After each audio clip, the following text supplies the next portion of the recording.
Billy, are we turning up the fun to 151 on a Wednesday? Is it a one? No, you're not feeling it this morning. It was 1 week of feel good, and now you're done with it. Lots of things are going on right now that are keeping it down a little. But I will tell you this. I spoke to some people in sales, and I said, hey, we're doing 151 Wednesdays. Yes. So you better talk to Bacardi. You better talk to, I don't know, I Googled a bunch of people that make 151. You better talk to all those people and get Wednesday sponsored by someone that makes 151. You threatened sales. Yeah, ultimatumed them. How do you ultimatum as a verb? You threatened them. Deliver an ultimatum? You delivered. Okay, yes. You are not a menace exactly, but how so? I would say that when I saw Eric Spoelstra say of P.J. Tucker that anytime he threatens to just take a day off or tell him to take a day off, that he just scowls or laughs at him, I thought that that's how I've always managed you. I am Spoelstra, and you just scowl or laugh. So I can see you threatening a sales staff that you just became an executive for. My foot was put down, and I haven't heard back from them. And has this taken out some of the fun from the 151 Wednesday? Jessica not being here. She's on assignment this week. So Jessica not being here. I'm here, though. Oh, let's have some fun. Look at that. Oh, I was so jealous when I heard last week. And I was like, wait, so they want to have fun when I'm not here. Oh, that's true. Yeah. And so now. You're not typically here for 151 I know. Look at Wednesdays. me now I'm here. Tech Nine, my favorite rapper, has a song called Caribou where the chorus is 151 rum. But we should do a remake. 151 fun. Yes. Just there you go. I like it. Thank you. That's what I mean. I don't know the song. The look Billy was giving me was scared. I was like, oh no, did I do a thing? Tech Nine is good, and you are always raving about Tech Nine. It's weird, right? I like him. It's weird to have a rapper emerge from Kansas City, I think. That's a little bit unusual. But Kansas or Missouri? Kansas City. Missouri, definitely Missouri. He reps Missouri all the time, and he goes to Royals games. He sits in the first row whenever they make the World Series. It's tricky when you have a city named after a state in another state, right? Very tricky. Like Oklahoma City, Iowa. Doesn't make any sense. Wait, there's an Oklahoma City, Iowa? Yeah. I had no idea. I didn't Thunder know that. play, yeah. I did not. Wait a minute. That's not where the Thunder play. There he is. He's having fun. We like to have fun here on a Rum 151 Wednesday. Full disclosure, I'm drinking Alka-Seltzer this morning because my tum-tum woke up a little. Wait a minute. Put this on the poll at LeBatard Show. Is the opposite of fun Alka-Seltzer for your tum-tum? Like, you are not in the right space to do this correctly. The Heat have clinched the 1 seed. This is, this was 4-game losing streak they had that felt like everything was coming apart. And then right after that, Boston gets a key injury, and now Miami is at they've clinched the number 1 seed. I don't know how many of the fans in our audience wanted that, because Brooklyn's going to settle in to playing, Atlanta and Charlotte to see who gets the 8 seed. Well, there's actually a very good. So right now, Brooklyn and Atlanta are tied on 8-9. Right now, Brooklyn has the tiebreaker to be the 8 seed. So if they win out, they become the 8 seed. They would thus play Cleveland in the first round of the play-in. If they beat Cleveland in the first round of the play-in, then Miami successfully avoids Brooklyn. So because they would enter in as the 7 seed, because the winner of the first play-in game enters as the 7 seed and would take on right now 2nd-seeded Boston. Thank you for that clarification. I don't know how Heat fans feel about this. We talked about it some yesterday, and Stugotz was mentioning the coward's path of simply avoid all the difficult games, try to get rest, go and get uninteresting 4 and 5 game series that will not fill your arena. Although I was a bit too dismissive, I think, in general of Charlotte, because I just like to watch LaMelo Ball play. He's a good deal of fun. He reminded me of Wade last night when he split a trap and just passed no look. And do any of you have the problem where sometimes you call him Lonzo? It happened to Eric Reed on the broadcast, and that never happens to Eric Reed on the broadcast, but it happens to me all the time. My instinct is to want to call him Lonzo. That's a fine. Well, it's not a fine for thinking. No, it is a big fine. It should be. Eric Reed said it. It's a fine. Eric Reed. Yeah. You're finding Eric Reed. How dare you compare him to Dwayne Wade, by the way, the GOAT? Like, that's ridiculous. I'm just talking about in the splitting of the double team, the way that he did it when they trapped him, when Yurtsevin and Butler trapped him. That I'm just saying in that moment that I don't know how many of you in our audience play basketball, but the splitting of a double team when it's Yurtsevin and Butler, that's not the easiest thing in the world. Like, it's like there are two people there that are trying to trap you. Like the whole play, the whole construct of the defense is trap him, and he's like, nope, I'm going to slither between you. One is 6'8", the other is like 7 feet tall. I mean, yeah, it's not easy, Dan, to do that. To split a double team in the NBA. Not easy. He's no D Wade, though. I think we can all agree on that. And you're saying that the Heat fans, us Heat fans, want to take the cowards. We'll take on anyone that comes our way. That's what Heat culture's all about, Dan.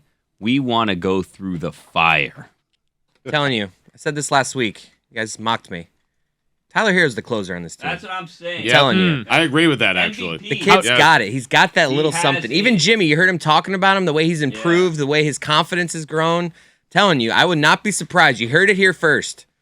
If there's a spot late in a playoff game, like to close a playoff game, they need a bucket. That's right. They're not going to Jimmy Buckets. What is this little something that you speak of? Because I don't think it's a little something. I think it's a big something. He makes scoring look very easy. He scores 35 off the bench last night. And when he pulls up on a fast break from three, because that's the confidence that he's got, it's a fast break. And he's just pulling up from three when he's got the ball at the top of the key, Stugotz, because he feels that the arena, they've scored a bunch of points right before the half, and he just feels it's something Jimmy Butler can't do.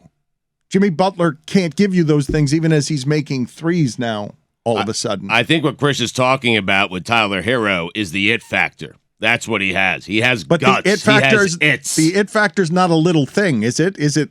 I don't think that you, of all people, would ever dismiss the it factor as he's got this little thing. It's a big thing for me. Yes, I think the big thing that he has is when all of those guys are out there, and I will be interested to see because there are not a lot of situations. I think LeBron this year was like 8% success rate, 30 seconds or less in tie games. It was something ridiculously small. There aren't a whole lot of people who are good in those situations, and we haven't seen Tyler Hero in those situations. We've seen him in big playoff games, but we have not seen him 20 seconds left in the game. Here, the team's yours, Tyler. Yeah. You've been playing as a guy who just follows the veterans. Nope, here you go. Game's yours. I have an advanced metric if you guys wanted a possible stat of the day, if you will. Give it up. Yeah. Wow. You want the imaging? A possible stat of the day. Yeah, advanced metric here. Okay. Start of the day, start of the day. It is your start of the day. I wanted the long version. Start of the day, This is a good start one. of the day. It is your start of the day. Start of the day, start of the day. It is your start of the day. Start of the day, start of the day. It is the start of the day.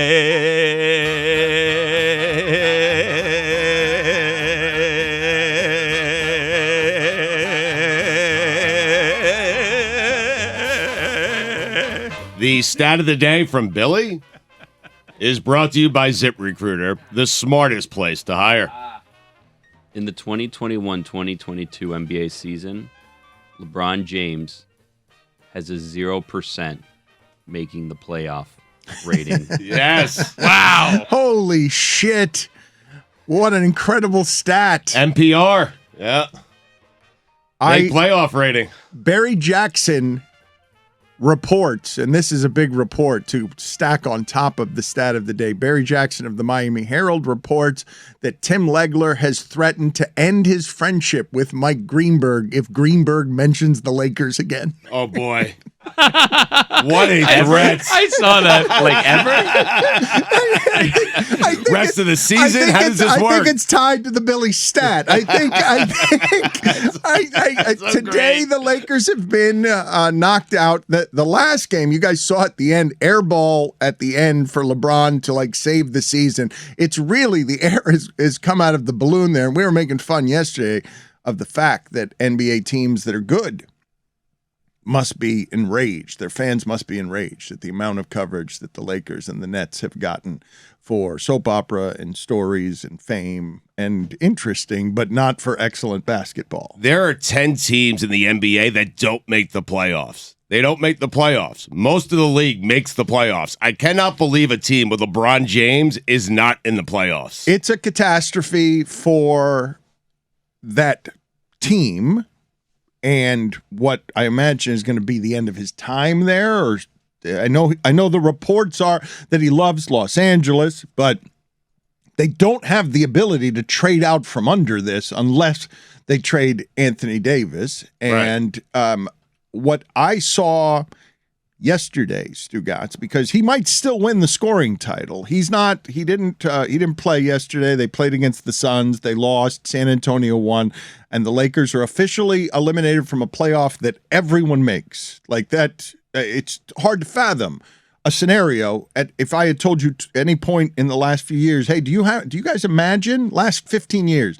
Can you imagine LeBron leads the league in scoring, the playoffs expand, and LeBron's not going to be in the playoffs?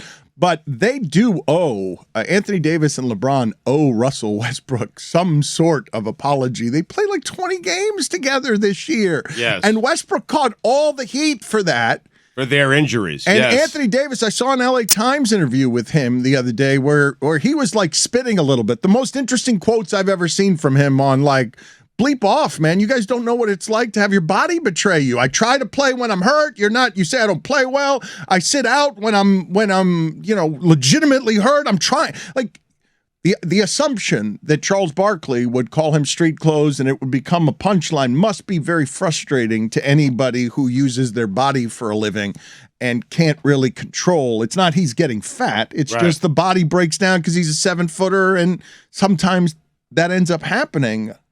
And he spit at people because of what the pressure is. Man, we've seen this for a while now, where the guys who play around LeBron tell you that the rock star atmosphere of all of that is a weight. Like Durant left it, Stugotz. Durant left it in Golden State because he's like, nah, man. And both those teams, both the Heat and the Warriors, told you in year 4 of that, no, it's fatiguing. It's tiring to have all that shit on you all the time. Like, the idea that Durant would leave Golden State? Plus Draymond. I mean, you have to factor that in. You have to deal with him every single day. At the end of whatever LeBron, I mean, Windhorst has said this. Everywhere he's gone, LeBron is 4 years and blow it up. 4 years and leave it in disarray. 4 years and suck everything out of it that you can. And then you leave no draft picks and you leave an old team. But they get eliminated yesterday, and we're still talking about it, even though the Heat clinched the 1 seed. And one of the more improbable stories, I would say, that we've had in South Florida for excellence. Because even though this team has been good during a pandemic, the people who made this team the number 1 seed are a bunch of guys who are undrafted. Yes. It's a bunch of, like, the 4 guys that were together at the beginning of the season are, they helped make this happen, obviously, but they missed a lot of games, didn't play a lot together, and the people who carried this, the surprise of it, are a bunch of undrafted people. The Gabe Vincents, the Max Struces. Yeah, those guys carried the team for a long time while Kyle Lowry was out, while Jimmy Butler was out. It's amazing. It's why people talk about the Heat as one of those organizations that is so excellent, because they do a great job of finding good NBA players where you don't expect teams to find them. Let me ask you about Heat history and how many teams you guys have seen in South Florida ever for the Miami Heat that have felt like this one to you. Because they've had 1 seeds before when you knew, oh, look, Hardaway and Mourning, they won 60 games together. They've got to go against Michael Jordan. They are not going to win anything. But people expected that, right? With that team, they expected them to be a 1 seed, a 2 seed, something like that, because they had Hardaway and Zell. What I'm asking the audience, okay, because if you want to fall in love with a team during a playoff run, it's one of the things that felt like it was missing from the fabric and emotion of sports during the pandemic. You connect to the personalities and the stories, and it's interesting that Yurtsevin was this, and this. It's interesting that Strus just went on a revenge tour because Boston and Chicago were cutting him, and you grow attachments to whoever the guys are. My dad's in love with Gabe Vincent. My mom's in love with Max Strus, and you develop this because they didn't know who these people were before the season. Then what's this little guy? Little, I say, he's 6'6", Strus is, but what's he doing out there? Unknown guy. And I'm asking you guys, give me the teams that have felt like this. There was a 42-40 team of Lamar Odom, Dwayne Wade, and Caron Butler that Miami fell in love with as it was happening. I would say the second year post LeBron, when they got to the second round of the playoffs and went 7 with Toronto, because like that, you develop some emotional connections there because it's we will go on without LeBron, and you run into the breach. And the first season after that was miss the playoffs with Dwayne Wade, but the second season was the Heat fans talked themselves into being able to compete, get into the conference finals. I think there was an injury late in that series that some people hold up as well. If we were just healthy, we could have gotten all the way there. But yeah, I mean, it's always the teams you don't expect. I completely agree with you on that 03-04 season that Stan coached. Which was that this surprise team, Dwayne Wade's rookie season, they won a first-round playoff series, and then they went up against Indiana, who were the 1 seed, and you were competitive with them. So, yeah, it's always the teams that surprise you. I'm interested in comparing the Heat to this Panthers team. Thank you, finally. Because Finally. I think this is the best time in the history of South Florida sports. It really I'm just is. gonna say, I feel like you're being sarcastic. a 1 seed in basketball, No, he's right. a 1 seed in hockey. He's not far away. I know. I'm not. I'm telling you right now. But I'm Last telling you, when night- Billy gets this kind of enthusiasm, No. I think there's You don't something trust going on it. No, here. Yeah, you I'm don't trust it. ready to hunt. Last night It's was time an to hunt. incredible Time to game. hunt. Because he doesn't care. Yeah, What are you talking about? He was mocking me yesterday for being excited No about the way. Panthers. No way, Jose. Okay. Last night was incredible. way, Jose. That's right. Oh, you actually Overtime watched the win, game? Huberdeau goal. Down You- 5-1. That's right. You started getting worried when John Tavares tied the game in the third period. Wow. You got some contributions from everybody. Sam Reinhart got the party started, 2 goals. What Then are you looking Radko at Gudas then? was there. He His scored notes? a goal. Claude Giroux, God, what a pickup First goal high. as a Panther. Exactly. Yeah. Not a moment too soon. Yeah. Huberdeau comes in the third. He scores a goal. Barkey gets involved. 34 goals on the season. And then we go to OT. And what happened? Huberdeau gets it done. Win for the Ice Cats. Hashtag time to hunt. And having said all that, it's an interesting thing because you were just making the point. This Heat team, while they're the 1 seed, they don't really feel like a 1 seed. Yet, who do you have, Witty? Who do you have more confidence in making a deep run? Great The Heat question. or the Panthers? Why do you say they don't feel like a 1 seed? I What think are you they- were just making the point is that this is not a team It's that a is surprise, Like yes. it's not the big 3. It's a Well- team that is a good team, but you didn't expect them to be like dominant. I want to combine the elements you need in order to capture a fan base. Surprise is one of them. Links to stories and emotions are one of them. If this team, you're going to get possibly, 1 year Milwaukee knocked you out. The other year you knocked Milwaukee out. What, they swept you, or they beat you up and you swamped them, and now you meet again. Like This is how it happens in basketball, even though it's weird because of the pandemic. Milwaukee's not even their rival. What's going to happen against Philadelphia in games that go insane because you don't like Philadelphia? What's going to happen with Boston, the team that has stood around them for 10 years, going back to Paul Pierce? Like this, these are how these things escalate, and they drubbed Charlotte last night when their season felt 10 days ago, like, ooh, that looks shaky.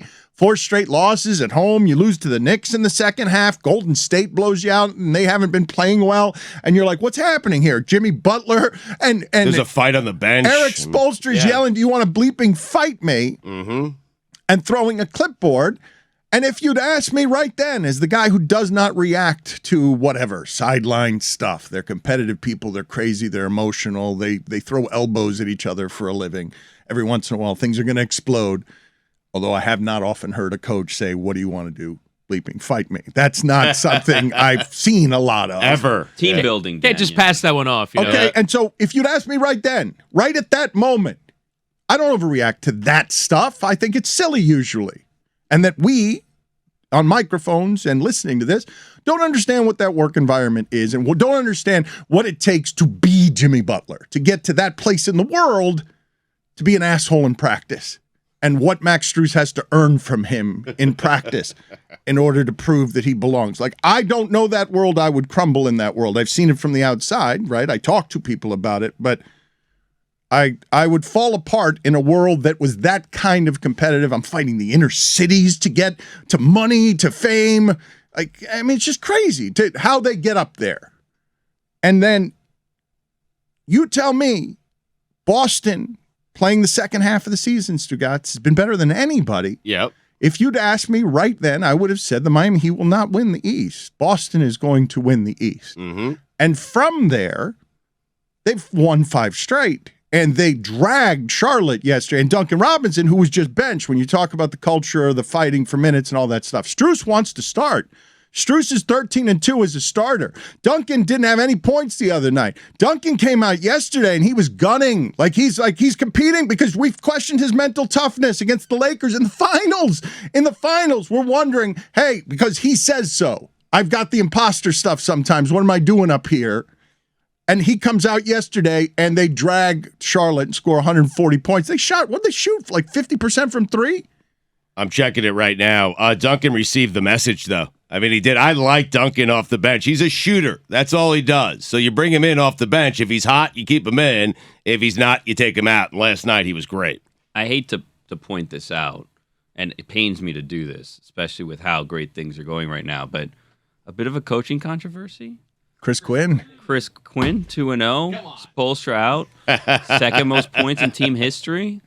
Things seem to be going right. Like it pains me to say it and ask the question, but second most points in team history? That's right. It's a big game. What do you mean second most points in dropped 144 last night. In his second game By coaching. 29. Yes, I'm yes. sorry. I thought you meant as a player. I don't know. Okay, my fault. As a player, Yes, you're remembering Chris Quinn's career much differently than I did. You know what? I remembered Isaiah Thomas's career much differently than you did probably, and then I was totally stunned last night to learn from Eric Reed's mouth that Isaiah Thomas scored 52 against the Heat one time. yeah, What? He thought Lonzo Ball was playing too. So. You're not talking about Zeke, are you?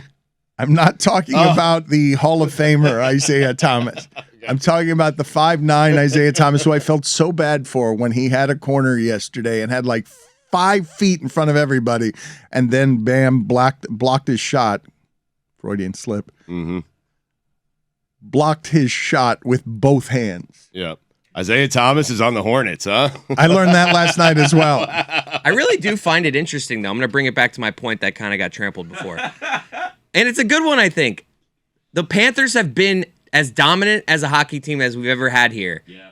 The Heat have just kind of been this surprise good team that's made the... But yet, I think all of us, if I had to put $1,000 on one of these teams is going to make a deep run in the playoffs, I think I would still go with the Heat just because I've seen them do it before. There's something about the Panthers, and until I see them win a playoff series, I'm just going to be terrified. Roy, like even you're a big Panthers guy. Oh, no, this is the most confident I've ever seen Roy. You have more faith in the Panthers making a deep run than the Heat? Yeah, I do. Okay. Yeah. I mean, I'm with you. They should on paper. I mean, you just saw a second round matchup right there last night. But until I see it, yeah, they were down 5-1 though. I mean, right. It's logic. It's logic versus pedigree, right? So like you have Sergei Bobrovsky having 2 absolute nightmares in 4 games, getting pulled, and the Panthers still managed to pull out two comeback efforts in both of those games. Last night wasn't his fault though. That was on his defense. Exactly. I mean, they were terrible last night. Win and lose as a team.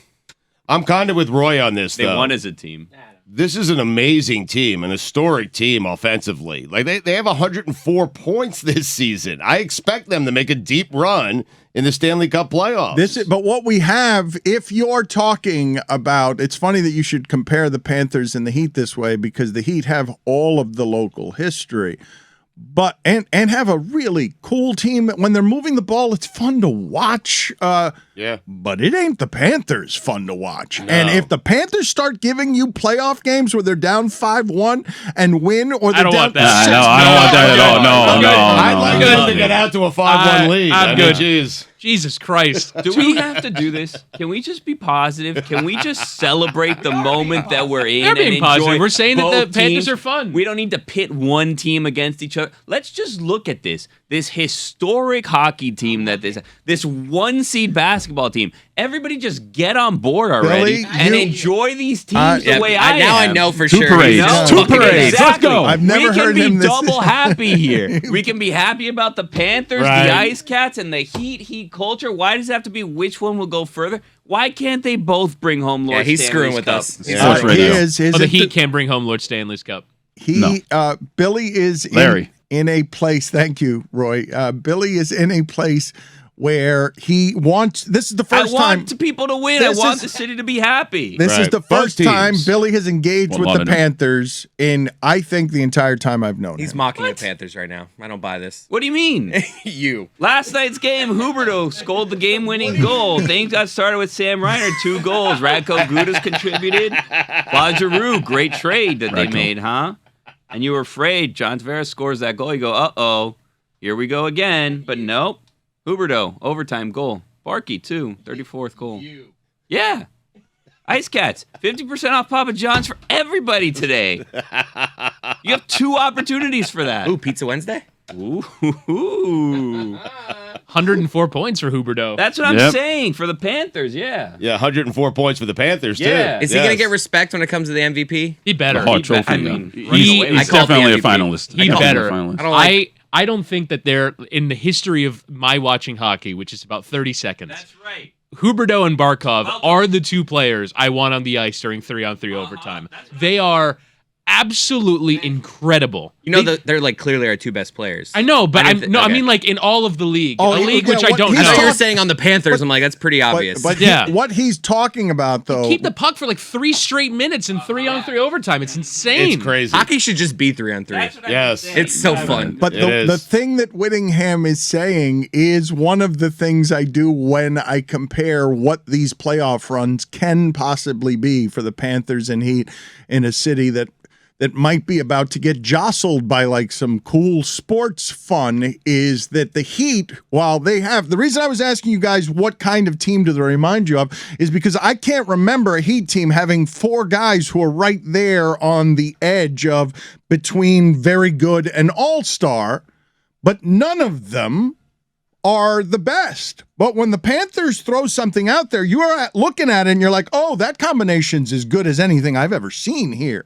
Like, not just in the sport now, but like, oh my God, those 2 guys together on the ice together.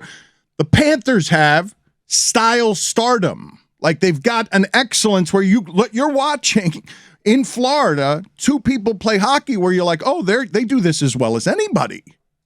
Like, to me, it's the composure that they have, the quality on the puck to continue. Like, they had a one-touch pass for the 6th goal last night, like right in front of the goal. I think it was Bennett. Who was fed better than Huberdeau. sex. It was right in front of the goal. And it was like the idea to have that kind of composure in front of goal is extraordinary. The Panthers last night completed a 4-goal comeback. That's right. A team has only done 2 4-goal comebacks Done it in a week.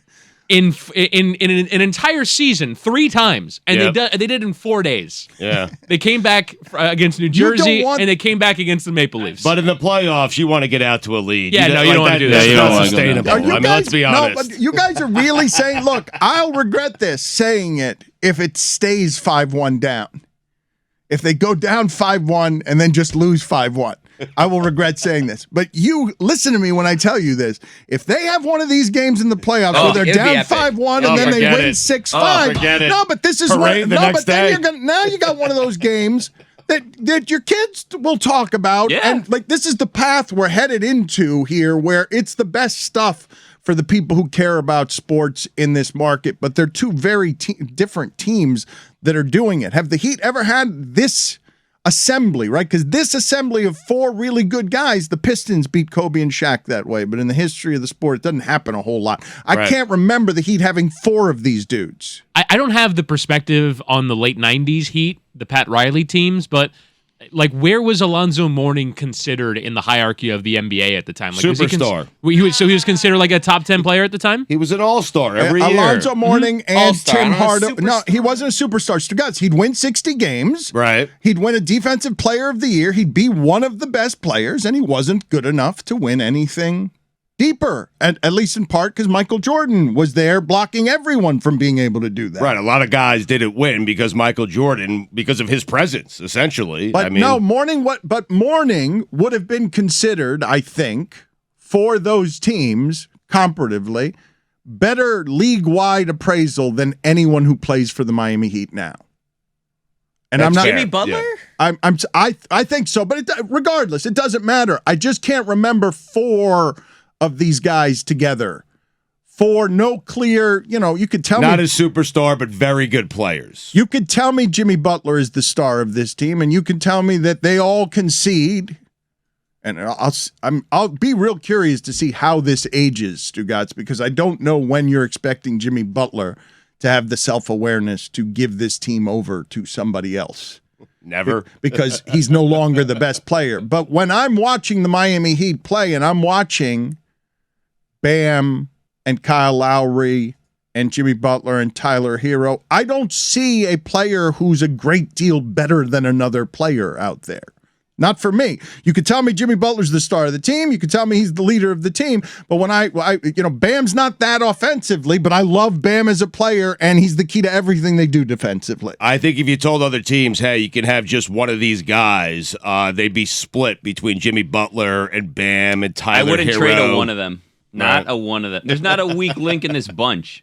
There's depth. Sure, there's no superstars, but there's also no weak links. Are there? Prove me wrong. I don't like Everybody was this. saying Victor Oladipo. What did he do? In your face 3 nights ago. I feel like whenever I'm it was being in Toronto. punked. I'm being punked right now. Where's Ashton? Thingamajig. He put up like 20-plus points the other night in Toronto. Did he not? And High then last threes. night, some DNPs in their coach's decision didn't even need them. 144 points, second most points in the game in team history. Would you compare this Heat team to the Pistons team that beat the Lakers? Yeah, Yeah, duh. yeah. I would say if this team wins a title, that would be the closest team to the Pistons, yes. You guys realize, though, that that's only happened once. Kobe and Shaq always win that series. It can happen twice. Yeah, not this time. But it's why I don't want to say anything negative about this Heat team. I can't wait to watch the games. You don't think they're going to win it, do you? Yeah, I say don't it. have confidence. just say What? it. Why? I don't know. Oh, wow. I don't Dan. know. I do not have confidence. Well, I don't have Well, confidence. meet us in the Eastern Conference Finals, Yeah. Dana. We'll be there. I'll go with Dan on ECF. this. If What? we're playing Brooklyn in the first round, Oh, come on. No, I think terrified. I think they can they beat win in Brooklyn. 5. I think they can beat Brooklyn just purely on the basis of how bad they are at defense. But I think as you move on, like Stugotz, you do the superstar math all the time. Your superstars against our superstars. You're going to go against Embiid and Harden. You're going to go against Giannis and Middleton, and you're going to go against Tatum and Brown. I think they can beat Boston based off their current status of health. Yeah, but Brooklyn has that star. Like you just did Yeah. the math, that star matchup. Right. I just think like the rest. If you do a draft, right? Yeah. You probably pick their 2 guys first, and you take like the Heat's next 8 guys after that. Well, Yes. to Dan's point, 8 on 2. if we're talking NBA 2K ratings, to Dan's point, the Heat have like all players that are ranked 83, right? All these guys in but the Brooklyn has 2 guys that are ranked 94, but the rest of their guys are in the like 70s. So I would look. I will continue to fear Brooklyn until there have been They're terrifying. There have been the seasons ended and Ben Simmons isn't coming back in the 3rd round, and I hope he comes back, Ben Simmons. I hope he comes back. That would be the best thing for the Heat if Ben Simmons steps foot on that floor. I just don't know how you make an assessment of feeling like anybody would beat Brooklyn. When Brooklyn, we saw a toenail away from beating the eventual champions last year. I know it's a different team, but Curry healthy scares the hell out of me. Just Curry healthy. They haven't had Joe Harris was in that position last year. A healthy Curry will scare anyone. I don't care which Curry it is. It just scares people. I mean, The 538 have in their rating system for the season a full strength rating. And right now they have in the East, Celtics 1, Bucks 2, Nets 3 fully healthy with the Heat just behind them in 4th. So like there is a capacity where if they reach full strength, which by the way, I'm not even sure like you can't rule out injury with them even between now and the first round or now whenever you play, because Kyrie Irving gets hurt a lot, Kevin Durant gets hurt a lot. They need those 2 guys to be healthy. Talk to me about the 2016 election, 538, please. Kick rocks. Is that the Clippers ahead of the Heat overall on that? Yeah. Get out of here. Yeah, the Literally leave. You can't see Brooklyn losing. They lost 38 times. No, Dan. it's not that 38 I did this not season. Thank you. 38. You know what that is? 10 times more than the Heat. right. Kyrie didn't play half the season, Why are though. you guys? Yeah, and we'll see if he's in the mood to play in the playoffs because it seems like sometimes we just don't feel like playing. in the mood. It is true. It is. Put it in. Put it on the poll, Guillermo. Will Kyrie be in the mood to play? Are you sure Kyrie will be in the mood to play in all the playoff games in the playoffs? Cody, you were trying to get in with something. You were saying you don't call it the MVP in hockey. I hate how college football does this too. Just stop naming your awards with people's names. Yeah. Just it's the MVP. It's most improved. Bret Hart Trophy. Like I the Hart Trophy. I mean, now because of the Hoobie for Hart thing, I know that's the MVP. It's just too confusing. Just call it the MVP. There are 2 MVP trophies in the National Hockey League. That's what, like Associated Press and stuff like that. Like what, like when you think but there's one. That's the problem. One MVP. Yeah, there's got to be one that people really respect, though, right? Yeah. I mean, the Hart Trophy. For me, it's too exclusionary. Like, so if I don't correctly call it the Hart Trophy, like you're gonna correct me for not calling it the Hart Trophy. Just welcome us as hockey novices and say, you know what, you can also call it the MVP. I'm not being condescending. You're the one that came out when we were dismissing names for these trophies. Give me a break here. Right. I have to correct you. Roy's been here the whole time, man. That's right. Yep. Imagine calling the Heisman Trophy the MVP of college. I'm with Roy on this. Roy should be looking down his nose at all of you when he says the Hart Trophy, because you Chris Cody, come lately, have not been suffering through what this team has done to Roy over the years. Respect his goddamn Hart Trophy. He cares about this thing. Don't blaspheme against this Hart Trophy. God damn it! Is it too early to be comparing this Panthers team to the Montreal Canadiens of the 70 to 79 era? Guy Lafleur. I am on to you. I'm not having this. Kenny Dryden. 6 Stanley Cups. 6 and 9 years. Yeah. How about the Islanders in the 80s? Oh. 4 straight. Might be bossy. better. Yeah. It pays me to say it might be better. 8 and 84 Islanders you're talking here? Yeah. Oh. Yeah. What a run. That was my actual introduction into hockey. I'd never seen it before. Me too. I was watching those overtime playoff games of Billy Mike was minus Bossy. 3. Tonelli, Nystrom, Bobby Bourne, Billy Smith. I named my cat after Billy Smith. Yes. Smitty. Smitty. He died. Yes, he did.